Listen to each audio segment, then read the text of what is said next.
ಮೆರೆದೈತೆ ಅಂತ ಮತ್ತೆ ಇವತ್ತು ನನ್ನ ರೈತ ದೇವರುಗಳೆಲ್ಲ ನೀವು ಮನಸ್ಸು ಮಾಡಿರಿ. ಇವತ್ತೇನು ನಮ್ಮ ಸತ್ಯಪ್ಪ ಮಲ್ಲಾಪುರಿ ಕುಮಾರ್ ಅವ್ರ ನೇತೃತ್ವದಾಗಿನ ಹೋರಾಟ ಮಾಡಿರಿ. ಈ ಹುಲಿಗಳ ಆಶೀರ್ವಾದದಿಂದ ಅವ್ನು ಸಸ್ಪೆಂಡ್ ಅಲ್ರಿ, ಸಸ್ಪೆಂಡ್ ಆರ್ಡರ್ ಆತ ಒಂದು ಸಸ್ಪೆಂಡ್ ಆರ್ಡರ್ ಆಗೈತೆ. ಅವ್ 17 ಟನ್ ತಿಂದಿದ್ದ ಅವ್ರ ಮನೆದೇವ್ರ ರೊಕ್ಕ ತುಂಬೈತೆ. ಅವ್ನು ಗೌರ್ಮೆಂಟ್ ನೌಕರಿ ಐತೆ, ಆ ಪಗಾರ ಹೌದು ಸಸ್ಪೆಂಡ್ ಆರ್ಡರ್ ಬಂದೈತಿ. ಏ ಸಸ್ಪೆಂಡ್ ಅಮಾನತ ಎಲ್ಲ ಒಂದಾಗಪ್ಪ. ಈಗ ಸರ ಹೇಳ್ತೀರಪ್ಪ ನೋಡ್ರಿ, ಹೌದಲ್ಲ, ಅದ್ರ ಜೊತೆಗೇನೆ ಸಸ್ಪೆಂಡ್ ಆಗ್ಯಾನಂದ್ರೆ ತುಡುಗತ್ತ ಆಧಾರ ಆತಿಲ್ಲ. ಬಸ್ ಸ್ಟ್ಯಾಂಡ್ ಕಿಸೆ ಹೊಡೆದ್ರೆ ಏನ್ ಮಾಡ್ತೀವಿ ನಾವ? ಪೊಲೀಸ್ ಸ್ಟೇಷನ್ ಹೋಗ್ತಿಲ್ಲ.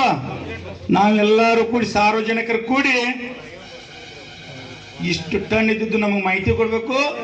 ಪೊಲೀಸ್ ಇಲಾಖೆ ಅವ್ರಿಗೆ ನಾವು FIR ಮಾಡೋ ಬೇಡ್ರಿ.